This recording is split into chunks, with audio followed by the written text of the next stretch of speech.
Hello kids! This is Science 4 compilation of Quarter 1, Week 3 to 8. I'm Teacher Jessa, your science teacher. Don't forget to like, share, and subscribe to my YouTube channel, Teacher Jessa TV, where learning is fun and exciting. Hello kids! Welcome to Science 4 Quarter 1, Week 3. I'm Teacher Jessa, your science teacher. Please subscribe to my channel, Teacher Jessa TV, where learning is fun and exciting. Don't forget to like, share, and subscribe to my YouTube channel, Teacher Jessa TV, where learning is fun and exciting. Our lesson for Quarter 1, Week 3 is chemical properties of materials, such as they can be burned, react with other materials, or are degradable or non-degradable. For day 1, our learning competency is identify and describe the two kinds of waste materials. Before we go to our lesson, let us have a review of the past lessons. So we have here the benefits from the inventions of the local and foreign scientists. We have here the invention, the before this invention, and after this invention. So with the before this invention column, we will discuss here what could have been the challenge or the problem or difficulty faced by the people then.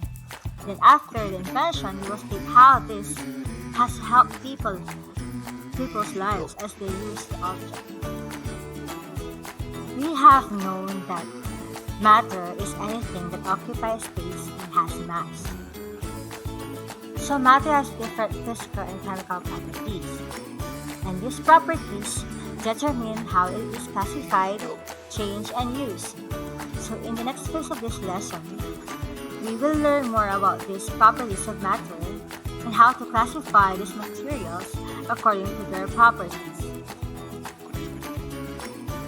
For the unlocking content area vocabulary, we have the unscrambled word games. Direction. We arrange the letters to create a word corresponding to the word given. So this is the meaning of the word. It is a measure of how quickly a specific material is capable of catching fire and burning.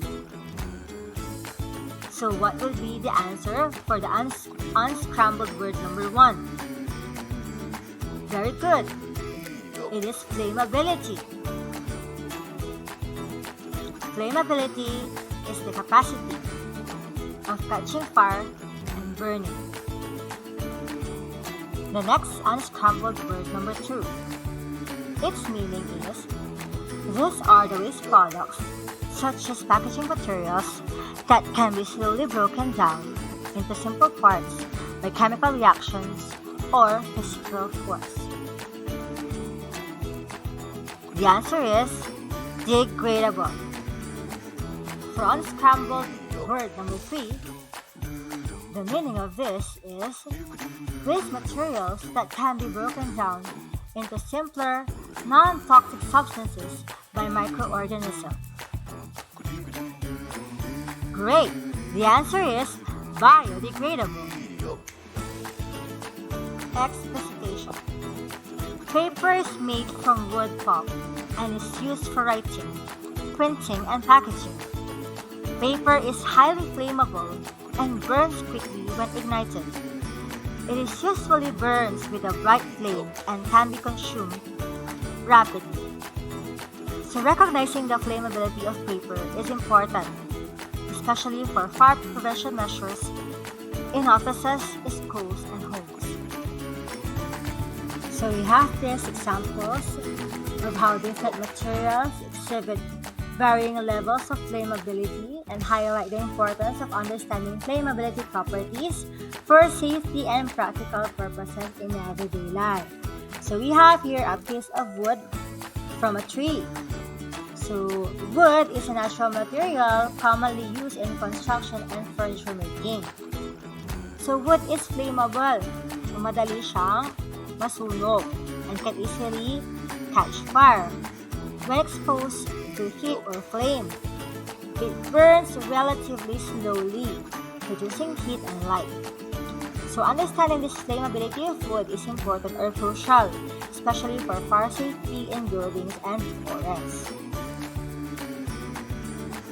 So as we can see in the picture, these are different materials made in plastics.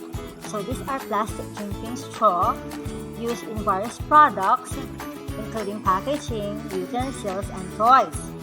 So some of these types of plastics are flammable. So madali din siyang masunog o umapoy and can be burned when exposed to fire or high temperatures.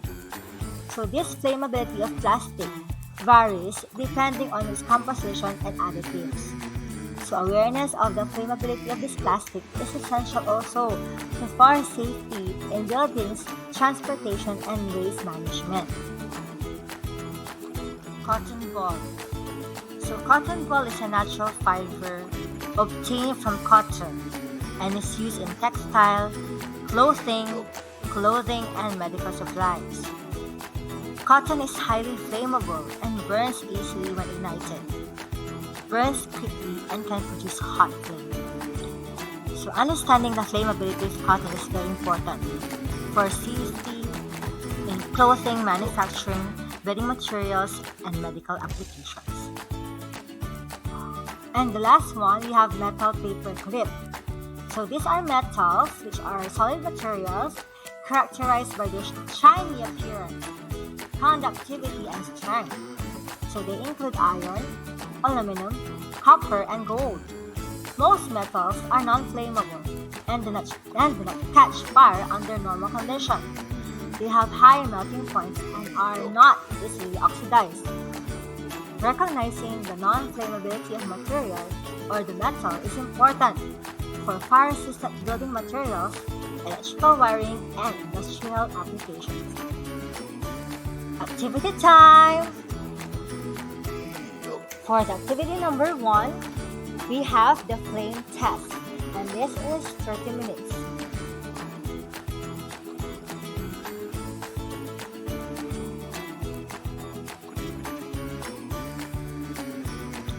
So here are the questions based on the activity that you have done a while ago. So number 1, what did you notice about how each material burned? Did all materials burn in the same way? Why do you think some materials burn while others do not? Why is it important to be cautious around flammable materials? So just a reminder, it is very important to know fire safety and understand the properties of flammable materials. So let us remind each one another to never play with fire and to always seek adult supervision when handling potentially dangerous materials.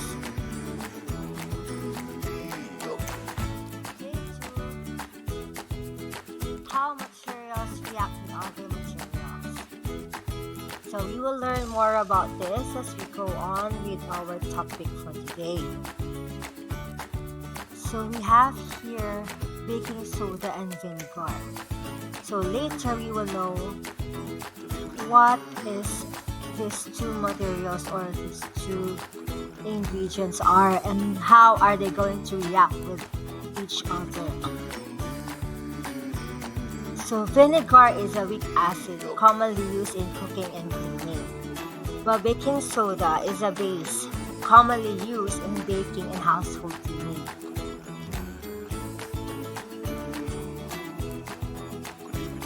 When vinegar, or what we call acetic acid, is mixed with baking soda, and that is sodium bicarbonate, a chemical reaction occurs, producing carbon dioxide gas, water, and sodium acetate. So it is important to know and understand the reaction between vinegar and baking soda because it demonstrates the concept of acid-base reactions and it is commonly used in education, experimentation, and demonstration. So we have here some materials that interact and undergo chemical reactions with other substances, leading to the formation of new products and properties. So we have here a pair of earring, and this is what we call tarnishing of silver jewelry. So when silver comes in contact with sulfur compounds present in the air, water, or certain materials, it undergoes a chemical reaction called tarnishing. So understanding the reaction between silver and sulfur compounds helps explain the tarnishing process and guides the proper care and maintenance of silver objects in jewelry. Another example is aluminum foil reacting with air. So aluminum is a lightweight metal commonly used in packaging, construction, and transportation. When aluminum comes in contact with oxygen in the air, it forms a thin layer of aluminum oxide on its surface. So this layer acts as a protective barrier, preventing further oxidation. We have here the rusting of iron. So as you can see here in the picture, we have here some metals. So iron is a metal commonly used in construction and manufacturing. So when iron comes into contact with oxygen and moisture in the air, it undergoes a chemical reaction known as oxidation. So this results in the formation of iron oxide, also known as rust. Yan yung kalawang. So understanding the reactions between iron and oxygen is crucial for preventing corrosion in metal structures and equipment. So protective coatings and proper maintenance can help mitigate rusting. Weathering of limestone by acid. So limestone is a kind of rock, a sedimentary rock, composed primarily of calcium carbonate. So when limestone is exposed to acid rain, which comes or contains sulfuric and nitric acids, it undergoes a chemical reaction called acid erosion. So the acid reacts with the calcium carbonate in limestone, dissolving it and causing the rock to deteriorate over time. Activity time! Let us have activity time and be sure to listen to your teacher for further instructions.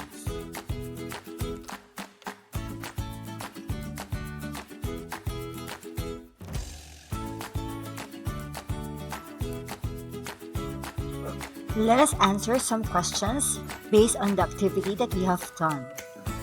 Number 1. What happened when you mix certain materials together? Did you observe any bubbles, color changes, or other reactions? How did the materials behave differently when combined with each other?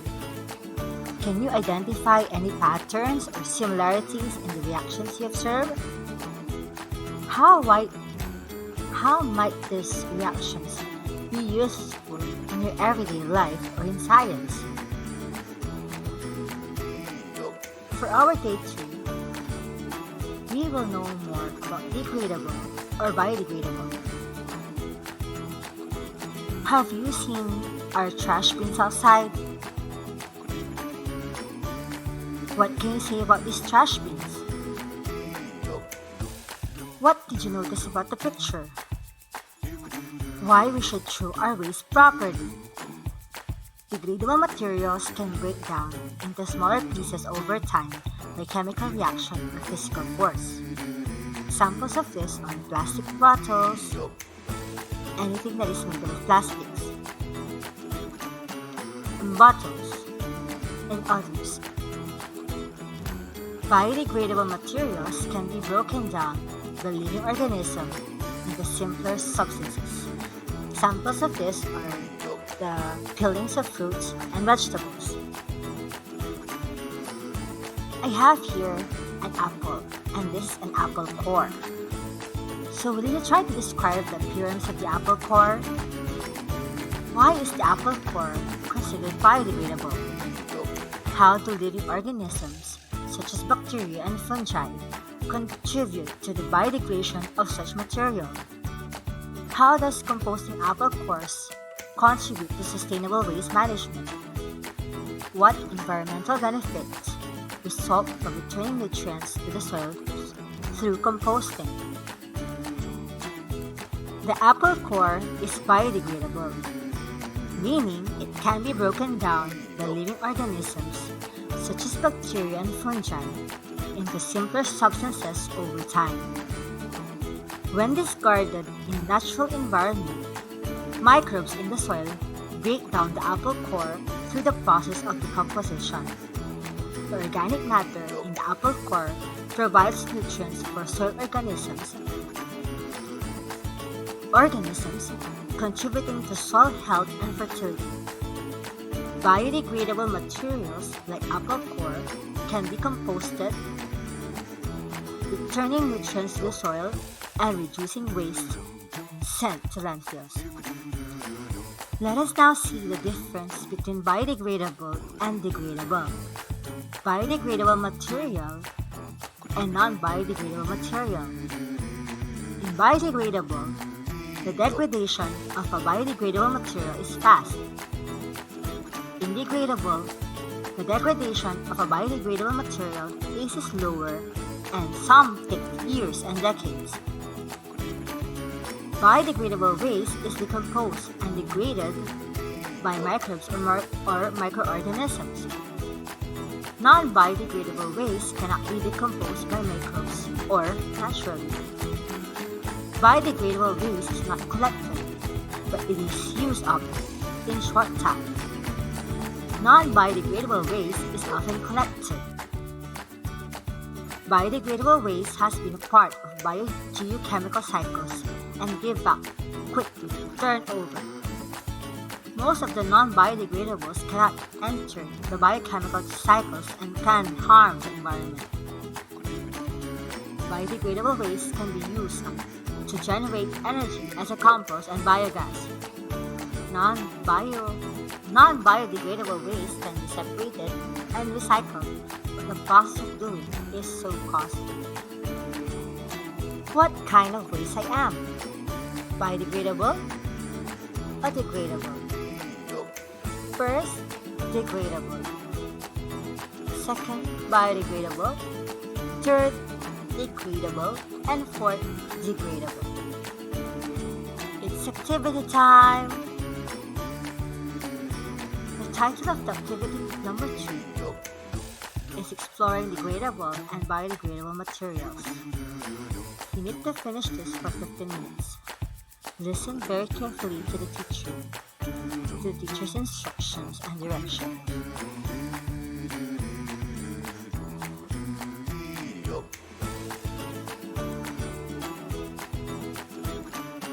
So here are some of the questions based on the activity that we have done. So let us answer this. The first question is, did any of the samples change over time? If so, how? Number 2, were there any differences between degradable and biodegradable samples? What factors might have contributed to the observed changes? And how do these observations relate to the concepts of gradability and biodegradability? For day 4, we have here the learning takeaways. We have here a simple concept map of chemical properties of materials. So we have here flammability, reactivity with other materials, and biodegradability and degradable. So let us know flammability. Flammability is known as burnability. So some materials can catch fire and burn when exposed to heat or flame. For example, we have wood, paper, and certain types of plastics. So this burning process is a chemical reaction where the material combines with oxygen in the air to produce heat and light. So if important to be cautious around flammable materials and to never play with fire. We have reactivity with other materials. So materials can react with each other when they come in contact, when they come into contact. So this reaction can cause changes in materials involved. For instance, when iron or metal reacts with oxygen and moisture in air, it forms rust. Similarly, when vinegar or acid is mixed with baking soda, a base, it produces bubbles of carbon dioxide gas. Let us know gradability and biodegradability.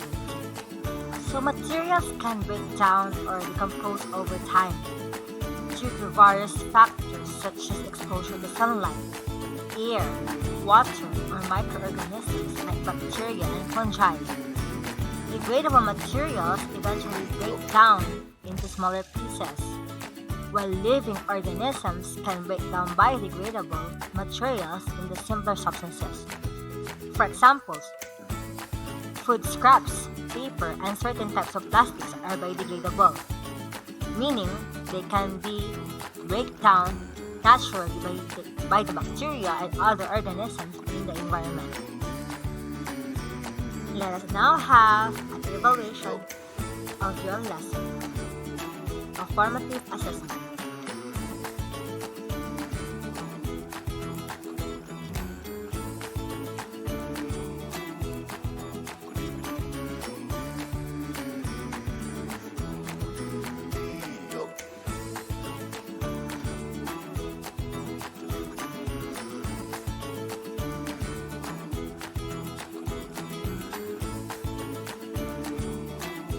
Thank you, kids. Hope you learned a lot from our activity or lesson this week. See you again next week. Don't forget to like, share, and subscribe to my YouTube channel, Teacher Jessa TV, where learning is fun and exciting. Hello kids! Welcome to Science 4, Quarter 1, Week 4. I'm Teacher Jessa, your science teacher. Please like, share, and subscribe to my YouTube channel, Teacher Jessa TV, where learning is fun and exciting. Hello kids! This is our learning competencies. At the end of the lesson, we should be able to describe changes in properties of materials when exposed to certain changes in temperature, such as changes when wood or coal is burned. Lesson objectives. At the end of the lesson, you should be able to describe changes in matter that involves physical change and chemical change. Investigate to show how changes in properties of materials occur when one is exposed to very high or very low temperatures.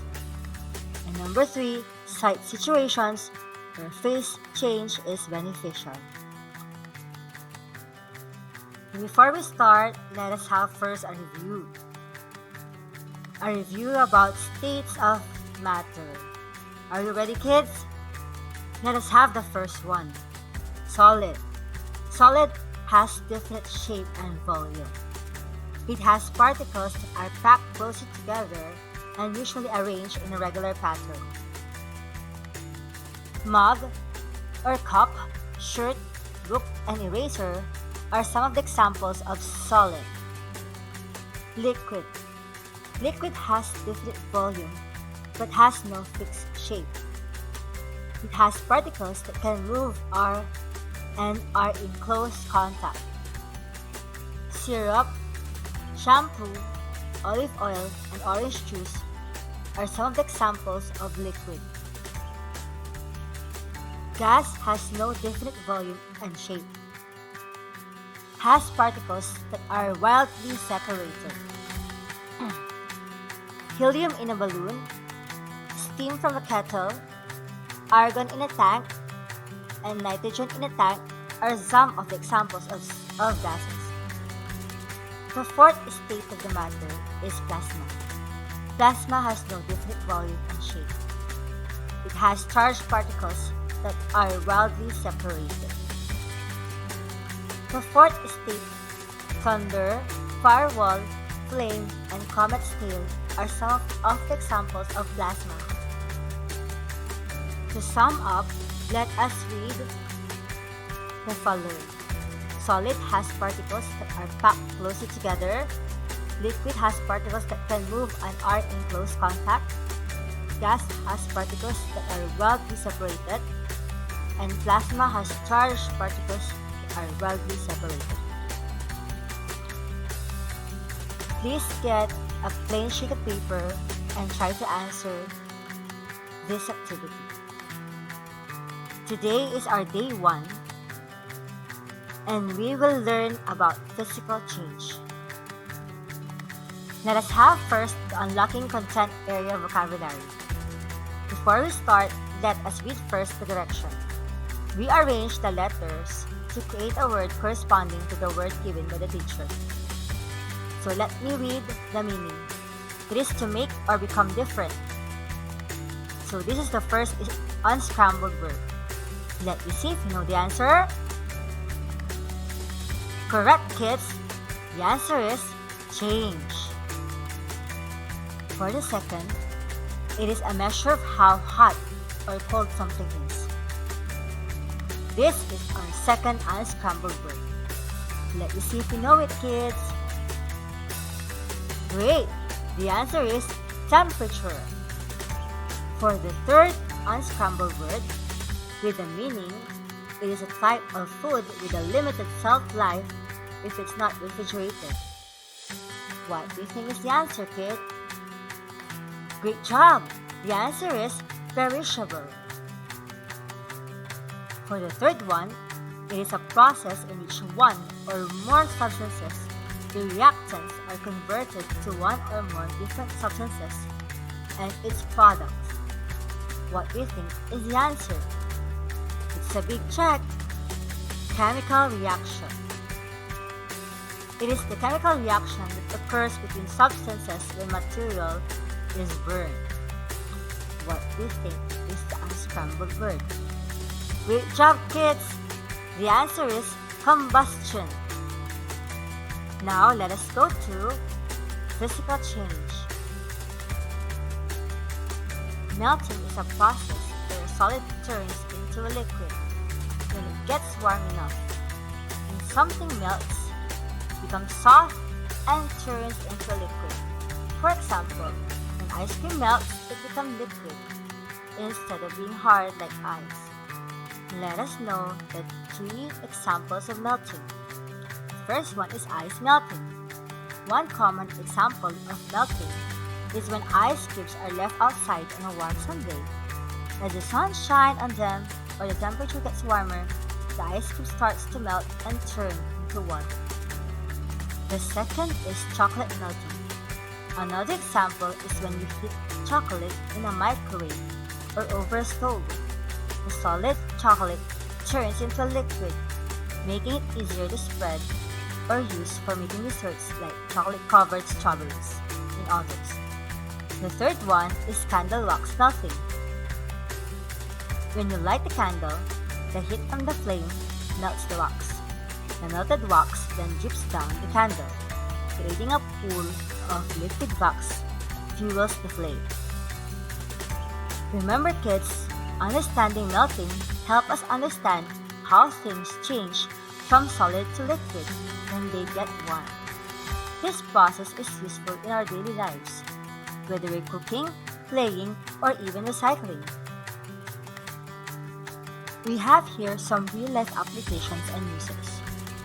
Cooking, making popsicles, recycling, arts, and crafts.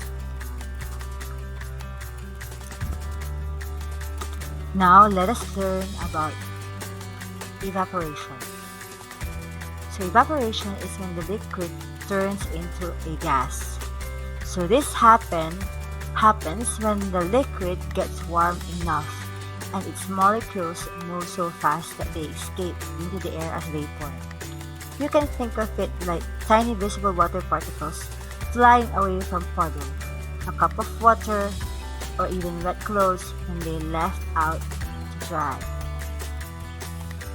Kids, always remember that understanding evaporation helps us know how water moves from one place to another. It changes form, and even helps make some of the things we use every day. We have here some of the examples of how evaporation works. The first one is drying clothes. So after washing your clothes, you hang them outside to dry. As the sun shines on them and the air around them gets warm, the water on the clothes evaporates and then they become dry. The second one is the puddles disappearing. So after it rains, you might notice that puddles on the ground disappear even if it's not sunny. This happens because the water in the puddles slowly evaporates into the air. And the last one is the steam from boiling water. So when you heat water on a stove to make a tea or cook pasta, steam rises from the pot. This steam is water vapor, formed because the water is evaporating. So for the real-life application and uses, we have swimming pool evaporation. Have you ever noticed that a swimming pool gets lower over time, even if nobody takes water out? This is because water evaporates from the surface of the pool, especially on hot days. That is why sometimes we need to add more water to the pool. Drying wet surfaces. If you spill water on the kitchen counter or the bathroom floor, you can wipe it up with a towel. But what happens if you leave it there? Eventually, the water disappears or evaporates and the surface becomes dry again. And last is the water cycle. So evaporation is a crucial part of the water cycle. When the sun heats up bodies of water like ocean, rivers, and lakes, water evaporates into the air. This water vapor rises, cools down, and forms clouds. Later, when the cloud gets heavy with water, it falls back to the ground as rain, snow, or hail. Another form of physical change is freezing. Freezing occurs when a liquid turns into a solid when it gets cold enough. Imagine water turning into ice when it's left in the freezer or outside a cold winter day. The cold slows down the molecules in the liquid, making them stick together and form a solid. We have here examples of freezing. The first one is making ice cube. So one example of freezing is to make ice cube. You pour water into an ice cube tray and you put it in the freezer. The water freezes and turns into solid ice cube as the water gets cold. The second one is the freezing popsicles. So when you make popsicles at home, you pour juice or flavored water into molds and put them in the freezer. Over time, the liquid freezes, turning into tasty frozen cheese. And the last one, of course, is the ice cream. Have you ever seen an ice cream and an ice cream machine and an ice cream shop? It works by freezing a mixture of cream, sugar, and flavors while stirring it. This makes creamy ice cream that you can enjoy in a hot day.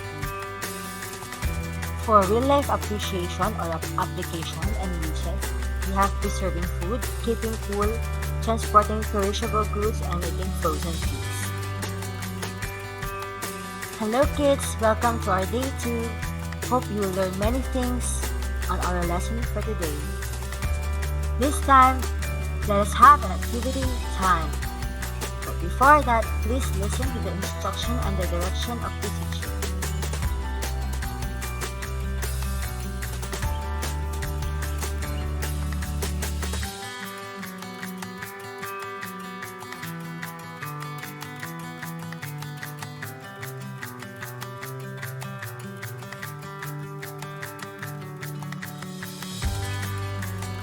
So let us answer these questions based on the activity that we have done. The first one, what happened to the ice cube when placed directly under the sun? What do you call this process? What happened to the wet handkerchief when placed directly under the sun? What do you call this process? What happened to the water inside the plastic bag? and leaving it in the freezer outside or overnight. What do you call this process? Here we are, it's our day 3 already. Hope you will learn a lot from our lesson today.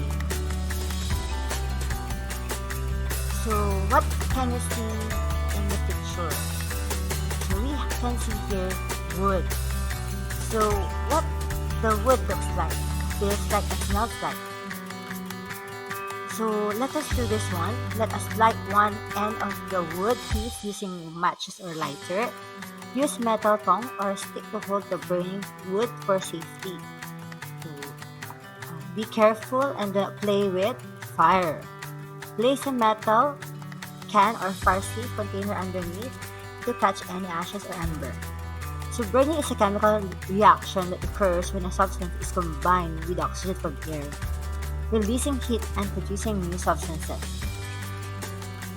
Okay, here are some of the questions that we may be able to answer based on the first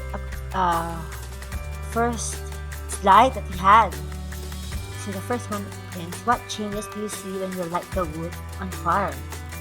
Describe the color of the flames. Are they the same throughout the burning process? Do you notice any smoke? What do you think is causing it? How does the wood change as it burns? Does it look or feel different? What do you see left behind after the wood has been burned completely? Can you describe the ashes? What do you think they are made of? Based on what you observe, do you think burning of wood is a chemical change or physical change? And why? What do you think happens to the wood molecules during the burning process? Can you name any other examples of chemical change that you have seen or heard about? Okay, here are some of the benefits of the chemical changes. The first one is cooking food. Chemical changes occur when we cook food, turning ingredients into tasty meals. For example, when we bake cookies or grill burgers, the heat causes chemical reactions that make the food taste delicious and safe to eat. So that is one of the chemical changes that happen when we cook the food. So it changes when we bake it or grill it. The second one is making new materials. Chemical changes help us create new materials with useful properties. For instance, baking soda and vinegar react to produce carbon dioxide, which makes baked goods rise and become fluffy. And the third one, producing energy. Chemical changes are essential for providing energy. When we burn wood or fossil fuels like coal or natural gas, chemical reactions release heat and light energy that we use for heating our home, cooking food, and generating electricity. Of course, if there is a good effect or useful effect of the chemical changes, there is also the harmful effect of the chemical changes. The first harmful effect is pollution. Some chemical changes can pollute the air, water, and soil. For example, burning fossil fuel for energy release pollutants like carbon dioxide and sulfur dioxide, which contribute to climate change and air pollution. Toxic substances. Certain chemical changes can produce toxic substances that harm the living things. For instance, when plastic is burned, harmful chemicals are released into the air that cause problems if inhaled, especially asthma and bronchitis. And the third one is damage to the environment. So chemical changes can cause damage to the environment and ecosystem. For example, the chemicals from factories and others that get into rivers and oceans can harm the fish and other aquatic life. So there will be no balance of ecosystem if our environment is already destroyed or damaged.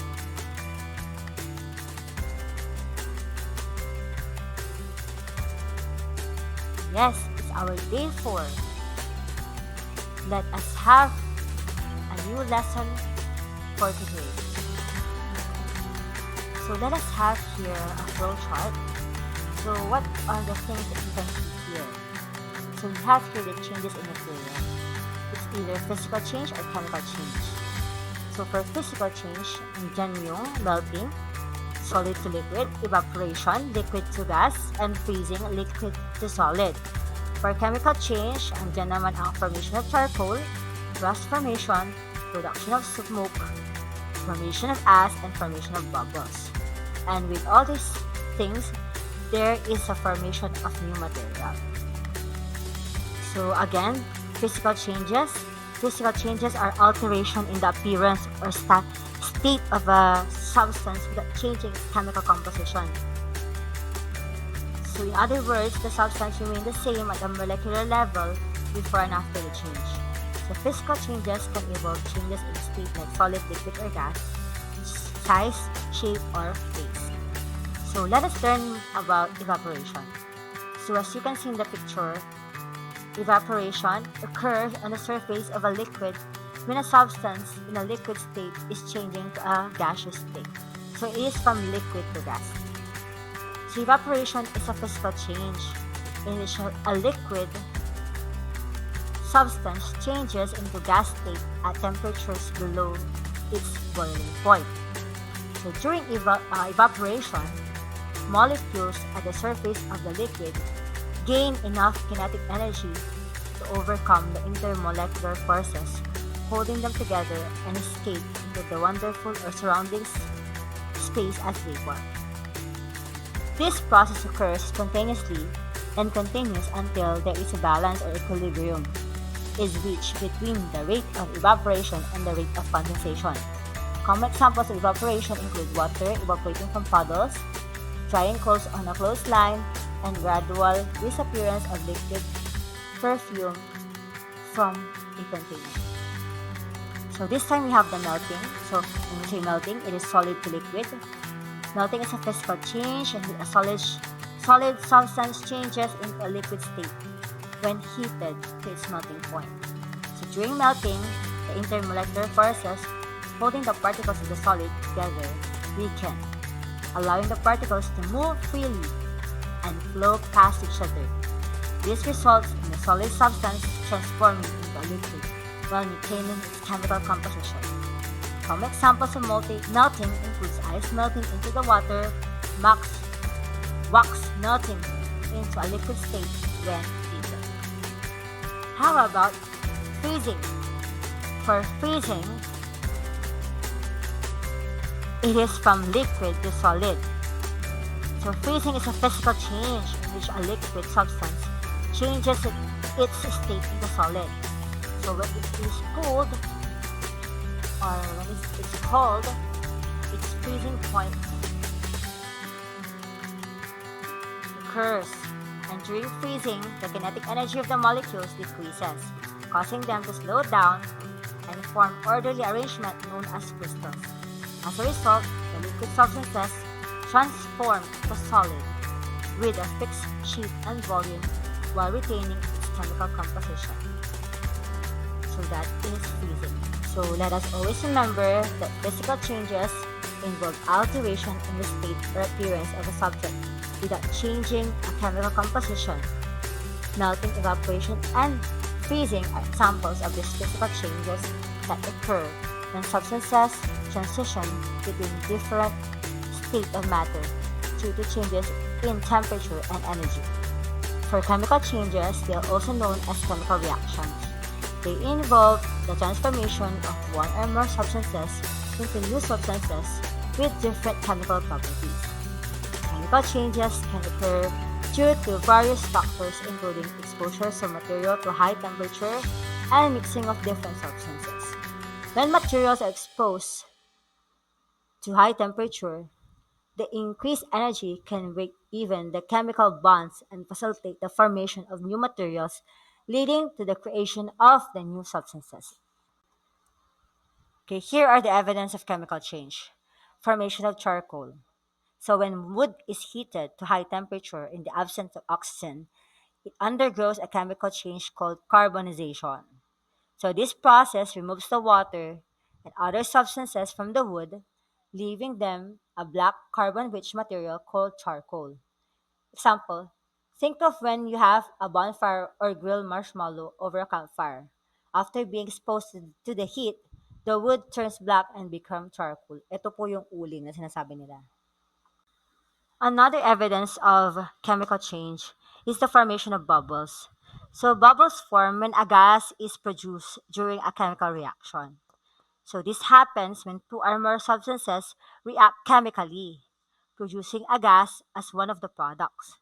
So the gas form bubbles that rise into the surface.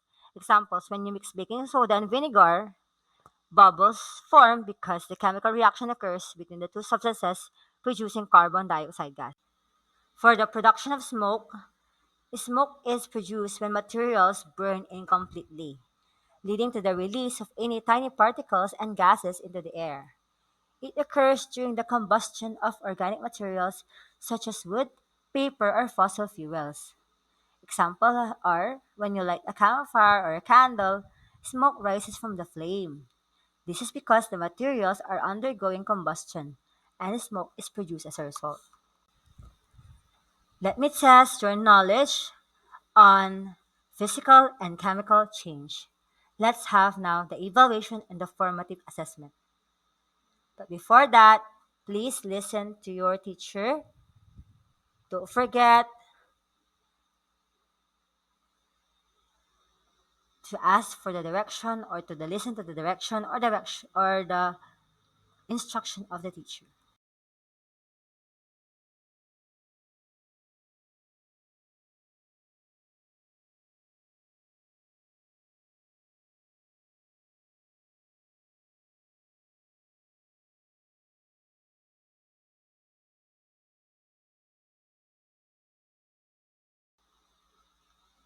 Thank you for watching, kids, and thank you for listening, kids.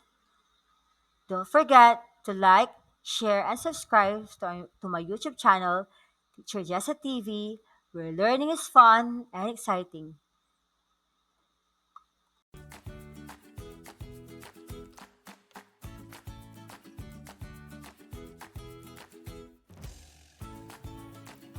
Don't forget to like, share, and subscribe to my YouTube channel, Teacher Jessa TV, where learning is fun and exciting.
For unscrambled word number 3, the meaning of this is waste materials that can be broken down into simpler, non-toxic substances by microorganisms.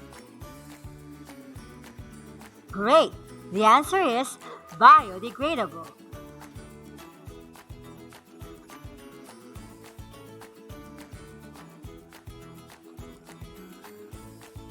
For unscrambled word number 3, the meaning of this is waste materials that can be broken down into simpler, non-toxic substances by microorganisms. Great! The answer is biodegradable.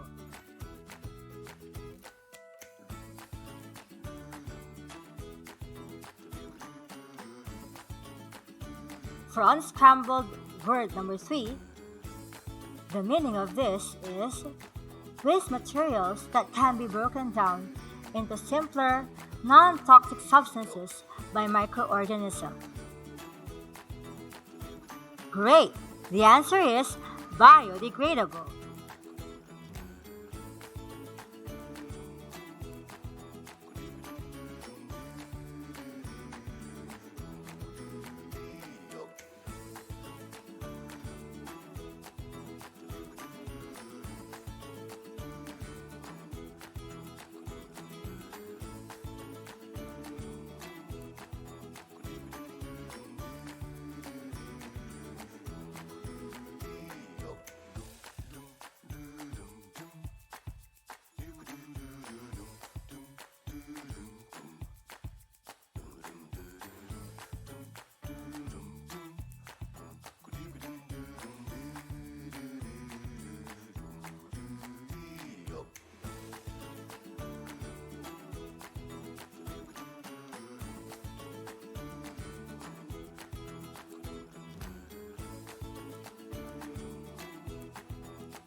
Explicitation.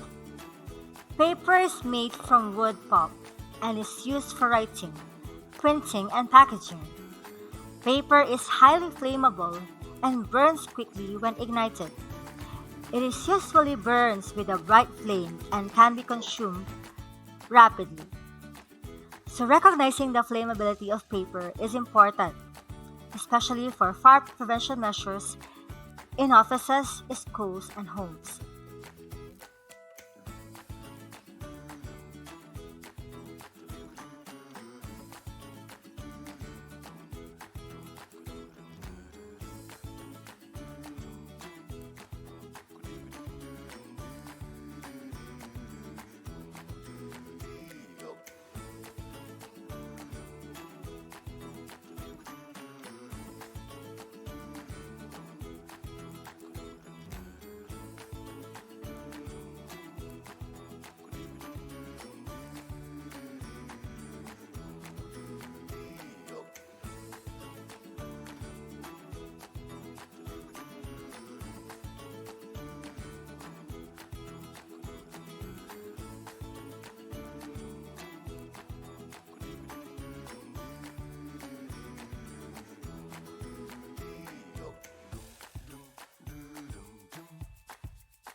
Thank you, kids.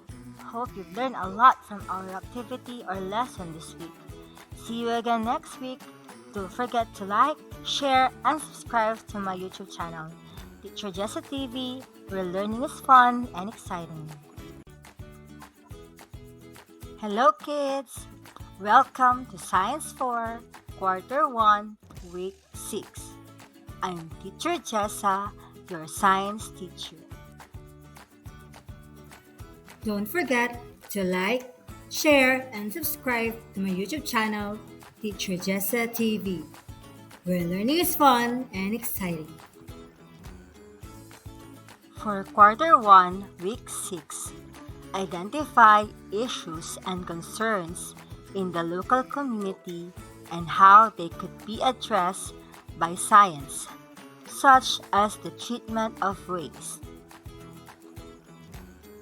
For the learning competency, the learners learn the identify issues and concerns in the local community and how they could be addressed by science, such as the treatment of waste.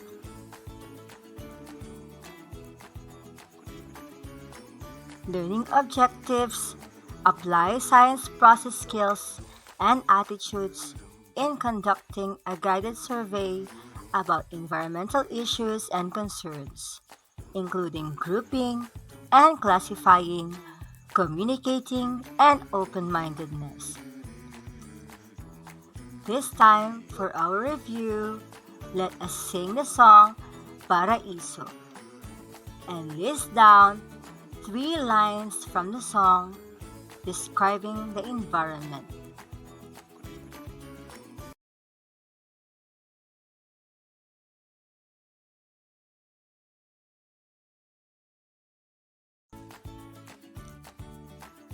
Okay, what can you say about the song? Are you bothered by what you have watched? Do you observe some environmental issues in your community? How do you, especially in authority, address these issues? So this week, let's learn more on the pressing environmental issues and concerns and observe in our place and how we could help in our own little way. Look at the picture below. Arrange the letters or words beside each picture to name it. Afterward, give 2 sentences to describe what's shown in each picture.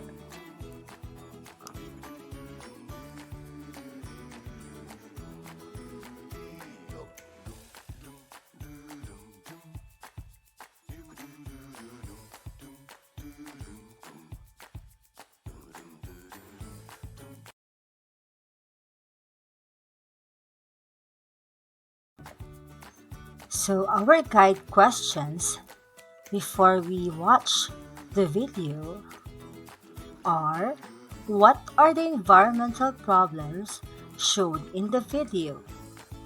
Describe each environmental problem as shown in the video. And how does each problem affect the environment?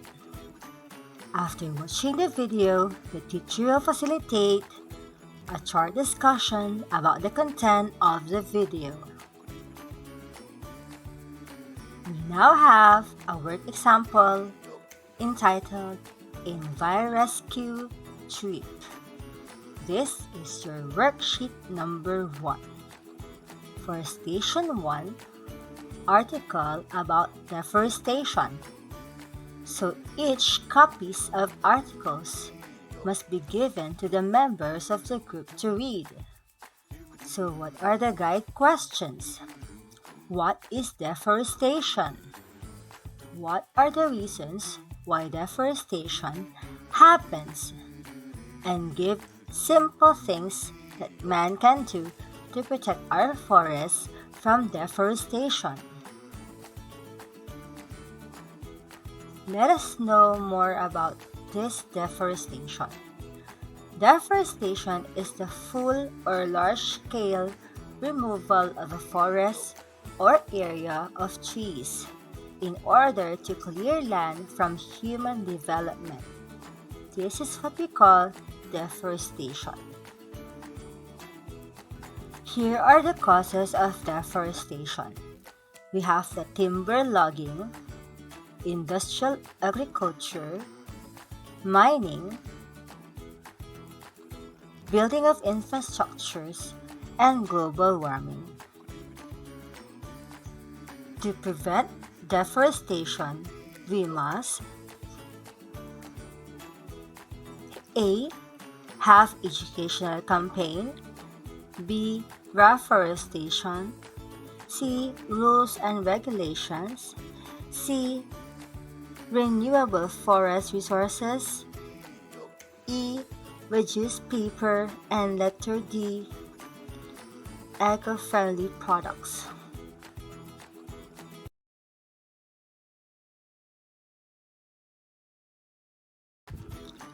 The guide questions are: what is pollution? What are the major forms of pollution that harm our health? What are the different causes of pollution? Air pollution, water pollution, and land pollution. And what are the effects of this pollution on one's health? Station 3. Food waste. So this is an infographic to be distributed to each member of the group. The title of these infographics are Food Waste. 1/3 of the world's food is being lost or wasted, and easy steps to prevent food waste. We have here plan ahead, serve smart, love your leftovers, and compost, don't trash. Wasting food contributes to climate change, and ways to reduce food waste are the following. Here are the guide questions. What is food waste? How many percent of the greenhouse gases are from food waste? What are the easy steps and ways to prevent food waste? And what can you do to avoid food waste? For Station 4, we will have a field trip to the garden. So, visit the school garden where trash is scattered.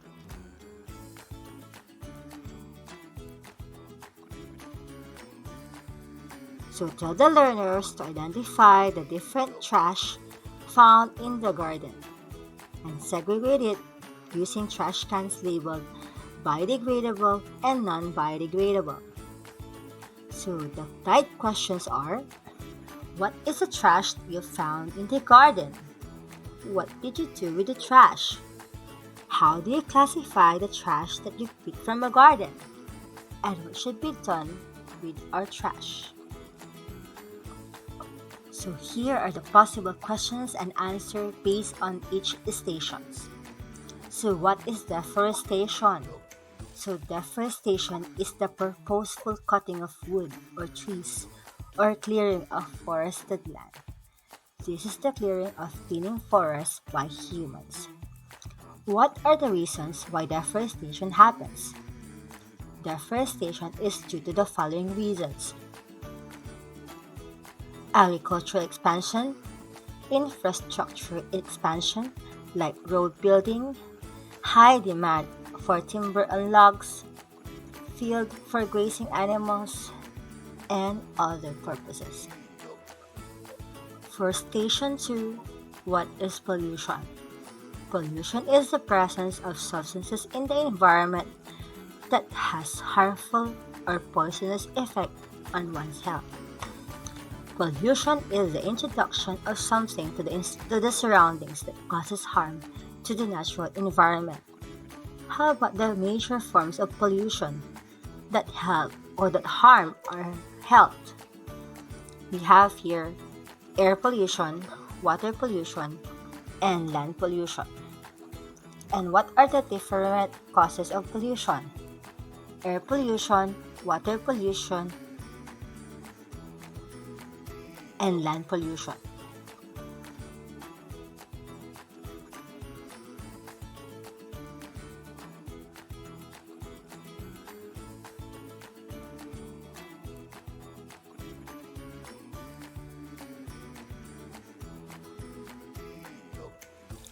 Let us see if you know the environmental issues that we have discussed today.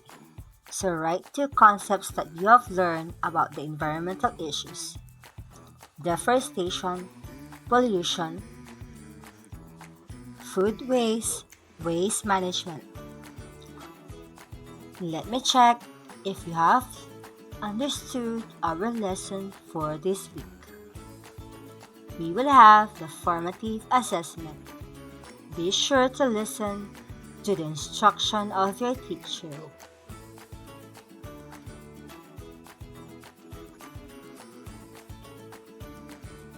Thank you, kids. Hope you've learned a lot from our activity or lesson this week. See you again next week. Don't forget to like, share, and subscribe to my YouTube channel, Teacher Jessa TV, where learning is fun and exciting. Hello, kids! Welcome to Science 4, Quarter 1, Week 7.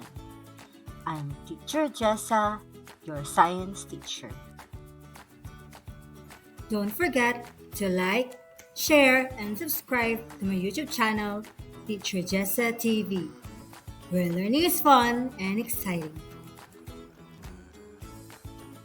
For Quarter 1, Week 7, identify issues and concerns in the local community and how they could be addressed by science, such as treatment of waste and others. For the learning competency, the learners learn the identify issues and concerns in the local community and how they could be addressed by science, such as the treatment of waste. Learning objectives.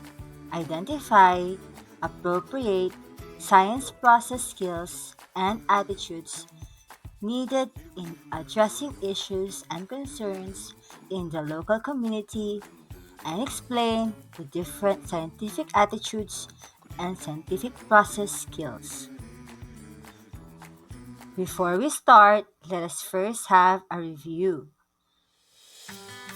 Let us watch a movie about scientists and let us answer the question, why scientists still work and persevere despite the failure. If scientists don't have the skills and attitudes to finish a scientific work, what could possibly happen to us? In this lesson, we will learn about the different science process skills and attitude one must possess to be able to work and finish scientific activities. So let us have here a game. So what are we going to do? We need to classify the words written on flashcards. And these are the scientific attitudes and science process skills. So the words below are curiosity, objectivity, classifying, critical thinking, observing, open-mindedness, inferring, inventiveness, risk-taking, intellectual honesty, predicting, humility, responsibility, and measuring. Let us know scientific attitude. So it is an attitude that indicated by the existence of logical thinking based on facts and considered according to the basic scientific theory. So some of the attitudes of a scientist are curiosity, belief, objectivity, critical thinking, open-mindedness, inventiveness, risk-taking, individual honesty, humility, and responsibility. When we say science process skill, it is a skill or something that one or a scientist should possess or do when they study and investigate. So you have here the skills: observing, measuring, classifying, inferring, and predicting.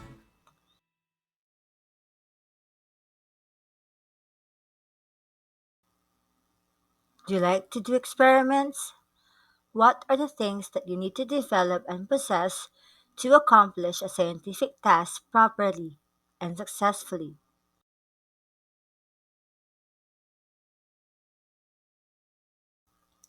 Guide questions. What are scientific attitudes? List down the scientific attitudes mentioned in the video clip and describe each attitude, especially when doing scientific works.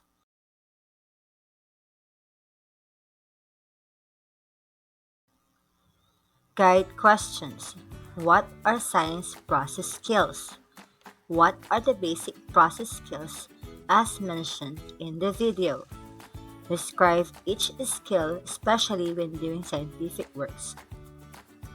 So when we say scientific attitude, these are the attitude that is indicated by the existence of logical thinking based on facts and considered according to the basic scientific theory.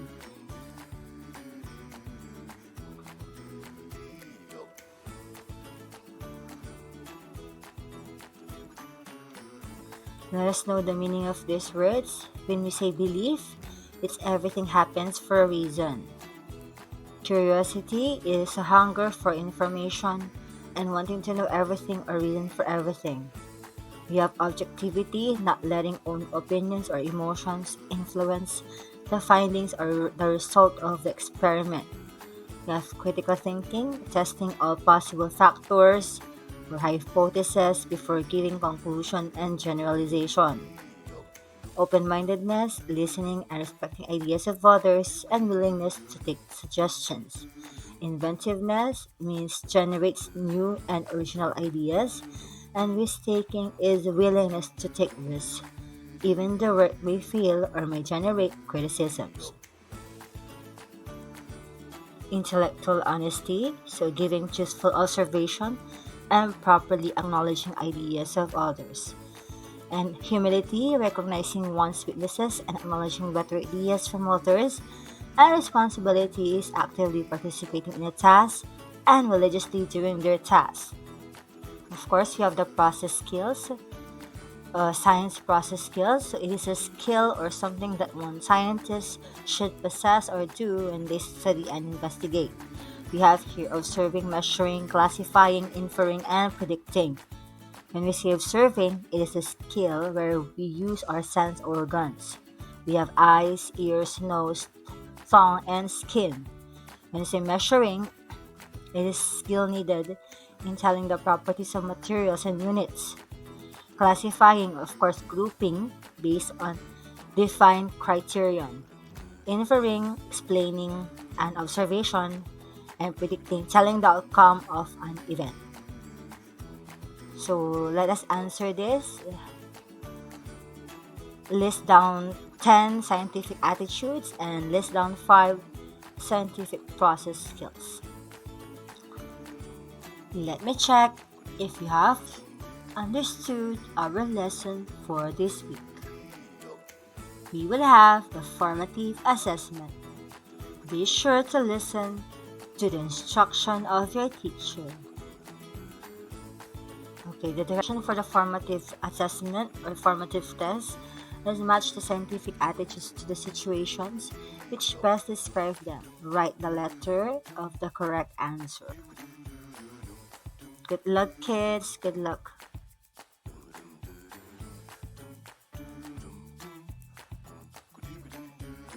Thank you, kids. Hope you've learned a lot from our activity or lesson this week. See you again next week. Don't forget to like, share, and subscribe to my YouTube channel, Teacher Jessa TV, where learning is fun and exciting. Hello, kids. Welcome to Science 4, Quarter 1, Week 8. I'm Teacher Jessa, your science teacher. Don't forget to like, share, and subscribe to my YouTube channel, Teacher Jessa TV, where learning is fun and exciting. Quarter 1, Week 8. Learners learn that science inventions have brought about major changes to our daily lives.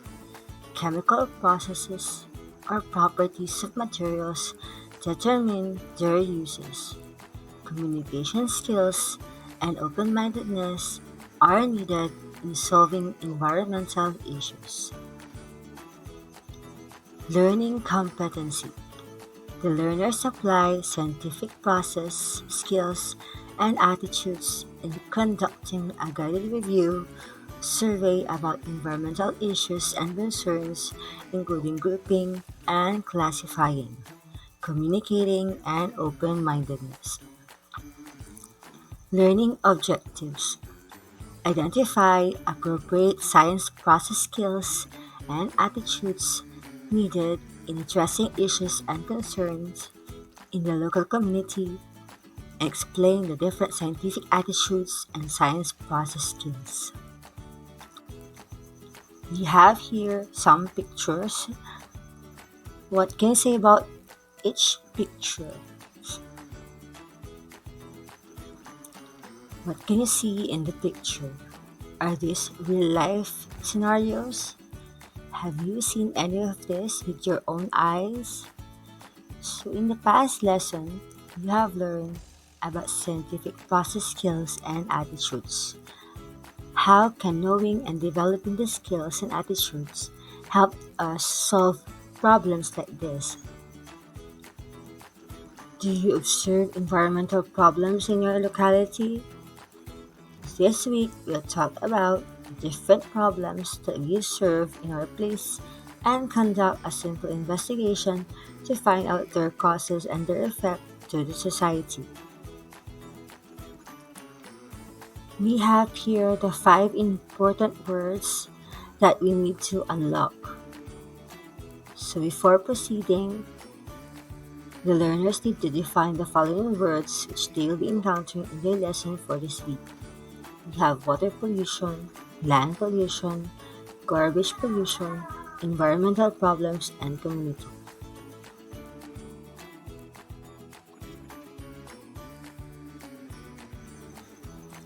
Right questions. What is the news all about?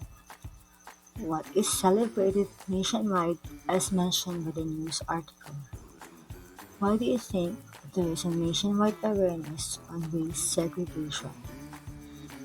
Is managing their waste a challenge to us as a nation? Does improper waste disposal lead to another environmental problems? Like what? How about in your community? We have environmental problems too. So today, the learners will have a virtual visit to the community where environmental problems are evident. So be serious and pay attention because this activity concerns your own place. Before showing the different videos, show short video footage that will help the pupils familiarize themselves with the places that they will visit virtually.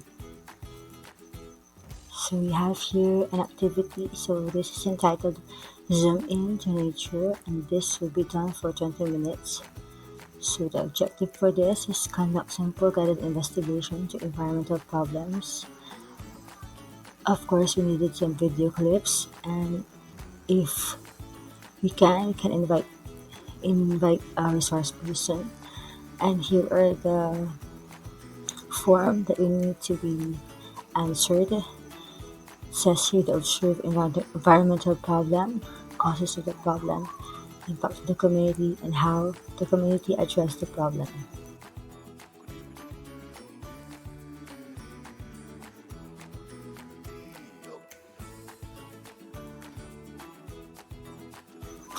So you have already watched the video about water pollution. So here are some of the guide questions that we need to answer. What environmental problem is shown in the video? What caused this problem? What the community is doing to address this problem? And as a grade for people, how can we help in solving this problem? For the follow-up question, we have what environmental problem is observed in the locality? What causes water pollution in the river? Who is responsible for throwing garbage into the river? What are observed impact or effect on water pollution in the community? So fill out the chart below to know if you've learned something from our activity this week. So we have here the community environmental problem.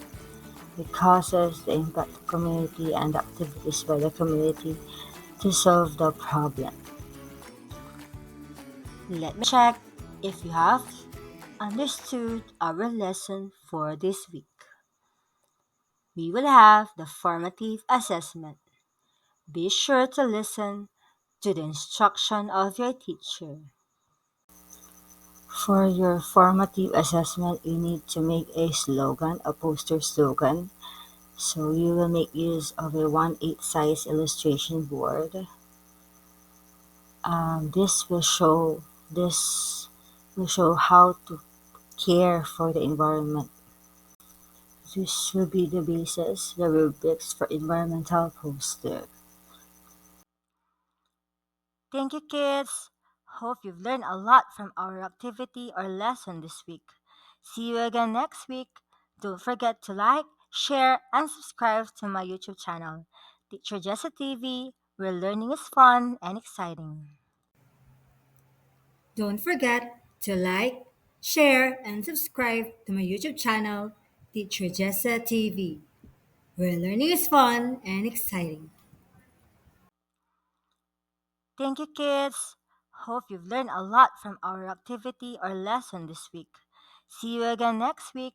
Don't forget to like, share, and subscribe to my YouTube channel, Teacher Jessa TV, where learning is fun and exciting.